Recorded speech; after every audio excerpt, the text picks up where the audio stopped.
നമസ്കാരം. ഹിന്ദുത്വ വർഗീയതയെ നമ്മൾ ശക്തമായി എതിർക്കണം. എന്നാൽ മുസ്ലിം വർഗീയതയോട് അണിയറയ്ക്ക് പിന്നിൽ നല്ല ബന്ധം പുലർത്തണം. കേരളത്തിലെ ഒരു പ്രമുഖ ഇടതുപക്ഷ സഹയാത്രികൻ നടത്തിയിരിക്കുന്ന ഈ വെളിപ്പെടുത്തൽ കേട്ട് രാഷ്ട്രീയ കേരളം ഞെട്ടിത്തെരിച്ചിരിക്കുകയാണ്. പുറമേ മതേതരത്വം പറയുകയും ഉള്ളിൽ കടുത്ത വർഗീയത സൂക്ഷിക്കുകയും ചെയ്യുന്നവരാണ് പലരുമെന്നുള്ള യാഥാർത്ഥ്യം ഇതോടെ കേരളത്തിൽ വീണ്ടും ചർച്ചയാവുകയാണ്. ഇന്ന് നമ്മൾ ചർച്ച ചെയ്യുന്നത് കേരളത്തിലെ ഏറ്റവും വലിയ ജനവിഭാഗമായ ഈഴവ സമുദായത്തിന്റെ വോട്ട് ബാങ്കിൽ ഉണ്ടാകുന്ന വൻ മാറ്റങ്ങളെക്കുറിച്ചാണ്.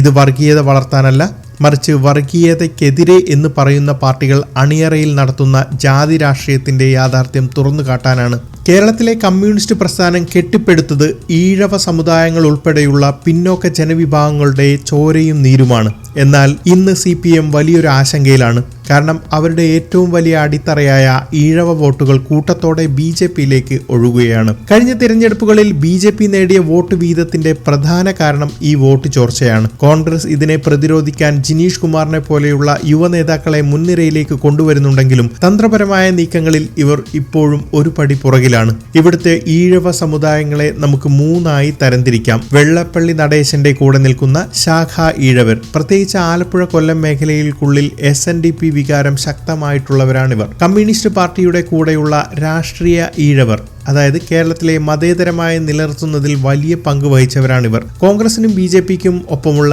ബാക്കിയുള്ള ഈഴവർ. ഈ മൂന്ന് വിഭാഗങ്ങളും ഇന്ന് കടുത്ത ഒരു ഐഡന്റിറ്റി ക്രൈസിസ് നേരിടുകയാണ്. പാർട്ടിക്ക് വേണ്ടി ജീവിച്ച സാധാരണക്കാരായ ഈഴവർ ഇന്ന് ചിന്തിച്ചു തുടങ്ങിയിരിക്കുന്നു. ഞങ്ങൾക്കെന്ത് കിട്ടി? മുസ്ലിം ലീഗിനൊപ്പം നിന്ന മുസ്ലിം ജനവിഭാഗങ്ങൾക്കും കേരള കോൺഗ്രസിനൊപ്പം നിന്ന ക്രിസ്ത്യൻ ജനവിഭാഗങ്ങൾക്കും ഗൾഫ് പണത്തിന്റെ കരുത്തിലും പാർട്ടി സ്വാധീനത്തിലും വലിയ മുന്നേറ്റങ്ങൾ ഉണ്ടാക്കുവാൻ കഴിഞ്ഞു. എന്നാൽ കമ്മ്യൂണിസ്റ്റ് പാർട്ടിയുടെ കൂടെ നിന്ന ഭൂരിഭാഗവും ഈഴവ യുവാക്കളുടെയും അവസ്ഥ എന്താണ്? വിദ്യാഭ്യാസം ഉണ്ടായിട്ടും പാർട്ടിക്ക് വേണ്ടി കൊടിയും പിടിച്ച് നടന്ന് ഒടുവിൽ കേവലം ഒരു ലൈൻമാൻ ജോലിയോ അല്ലെങ്കിൽ കേസ് കൂട്ടങ്ങളോ മാത്രമാണ് പലർക്കും മിച്ചം വന്നത്.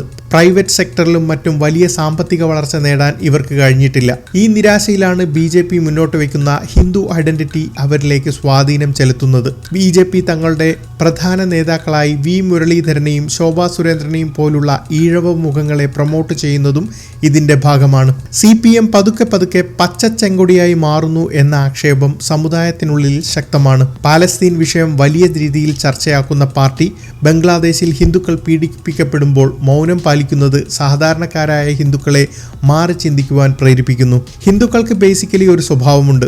എത്ര വലിയ നേതാവാണെങ്കിലും അഹങ്കാരം കാണിച്ചാൽ അവർ വോട്ടിലൂടെ തിരിച്ചടിക്കും. കഴിഞ്ഞ തിരഞ്ഞെടുപ്പിൽ പിണറായി വിജയന്റെ അഹങ്കാരത്തിനും കേരയിൽ മഞ്ഞക്കുറ്റി അടക്കമുള്ള വിഷയങ്ങളിൽ ജനങ്ങളെ വെല്ലുവിളിച്ചതിനുമുള്ള തിരിച്ചടിയാണ് LDFന് ലഭിച്ചത്. സിദ്ധാർത്ഥന്റെ മരണം പോലെയുള്ള സംഭവങ്ങൾ ഈ അകൽച്ച ഇരട്ടിയാക്കി. നിലവിലുള്ള രാഷ്ട്രീയ സാഹചര്യങ്ങളിൽ പാർട്ടിയെ തിരുത്താൻ അണികൾ തയ്യാറാവുകയാണ്. പയ്യന്നൂരിലും തളിപ്പറമ്പിലും റിബലുകൾ ജയിച്ചതും സുധാകരനെ പോലെയുള്ളവർ പാർട്ടി നിലപാടുകളെ ചോദ്യം ചെയ്യുന്നതും ഇതിന്റെ സൂചനയാണ്. എന്നാൽ CPMന്റെ ശക്തമായ ഗുണ്ടാ സംഘടനാ സംവിധാനത്തെ നേരിട്ട് പുതിയൊരു പാർട്ടി ഉണ്ടാക്കുക അത്ര എളുപ്പമല്ല. പക്ഷെ ഒരു കാര്യം ഉറപ്പാണ്, തമിഴ്നാട്ടിൽ വിജയ് കൊണ്ടുവന്നതുപോലെയുള്ള ഒരു നിയോ സെക്യുലർ മൂവ്മെന്റ് കേരളത്തിലും വരാൻ സാധ്യതയുണ്ട്. ഒരുപക്ഷെ സിനിമാ താരം പൃഥ്വിരാജിനെ പോലെ മതേതരത്വവും ഒപ്പം ശക്തമായ ദേശീയ ബോധവുമുള്ള ഒരാൾ മുന്നോട്ട് വന്നാൽ ഈ ന്യൂജൻ പിള്ളേർ അദ്ദേഹത്തിന്റെ പിന്നാലെ അണിനിരക്കും. ലണ്ടനിലും ഫ്രാൻസിലുമൊക്കെ അതിശക്തമായ സാമ്പത്തിക ശേഷിയുള്ള ഒരു വലിയ ഈഴവ തീയ യുവതലമുറ വളർന്നു വരുന്നുണ്ട്. അവരിൽ നിന്ന് ധൈര്യവും സോഷ്യൽ കമ്മിറ്റ്മെന്റുമുള്ള ഒരു ചെറുപ്പക്കാരൻ വന്ന് ഈ സമുദായത്തിന്റെ അവകാശങ്ങൾക്ക് വേണ്ടി ഒരു പുതിയ മൂവ്മെന്റ് തുടങ്ങിയാൽ കേരള രാഷ്ട്രീയം മാറിമറിയും. അതിനെ പിടിച്ചാൽ കിട്ടില്ല. കേരളത്തിലെ ഈ രാഷ്ട്രീയ മാറ്റങ്ങളെക്കുറിച്ചുള്ള നിങ്ങളുടെ അഭിപ്രായങ്ങൾ താഴെ കമന്റ് ചെയ്യുക. നന്ദി, നമസ്കാരം.